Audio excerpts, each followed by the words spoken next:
अदलिया का अलकादा ट्रस्ट का फैसला खुशैन है। इस फैसले से अदलिया पर अवाम का मजीद एतमाद बहाल होगा। Chairman UC Jangi Saida Haji Gulfaraz Khan Tanol doctor Shaukat Mahmood Alqadir trust case में इमरान खान को सजा होने के बाद इस्लामाबाद की यूनियन कौंसिल जंगी सैदा चेयरमैन हाजी गुलफराज खान की मरकजी ऑफिस में ज़ारे तशक्कर की मरकजी तकरीब का एहतमाम किया गया। मुस्लिम लीग नून के कारकुनान जश्न मनाया गया और मिठाइयाँ तकसीम की गई। इस्लामाबाद यूनियन कौंसिल के जंगी सैदा चेयरमैन हाजी गुलफराज खान ने इस मौके पर मीडिया नुमाइंदगान से गुफ्तगू करते हुए कहा कि अदलिया का अलकादा ट्रस्ट के हवाले से फैसला खुशैन है। इस फैसले के बाद अवाम का अदलिया पर मजीद एतमाद बहाल होगा।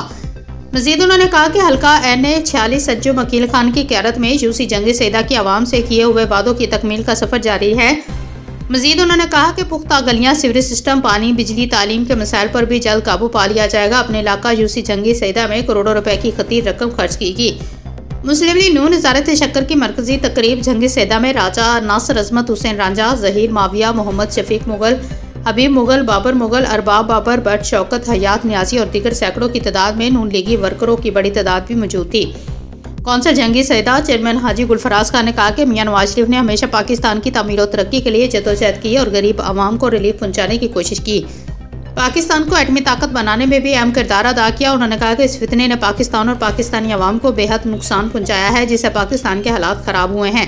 महंगाई में इजाफा हुआ है। अब मुस्लिम लीग नून की क़यादत ने पाकिस्तान को मुश्किलात से निकालकर बेहतरी और तमीर और तरक्की की तरफ गामज़न कर दिया। इंशाअल्लाह के फजल से घर में खुशहाली आएगी और महंगाई का खात्मा होगा। पाकिस्तान फिर तरक्की की तरफ गामज़न होगा।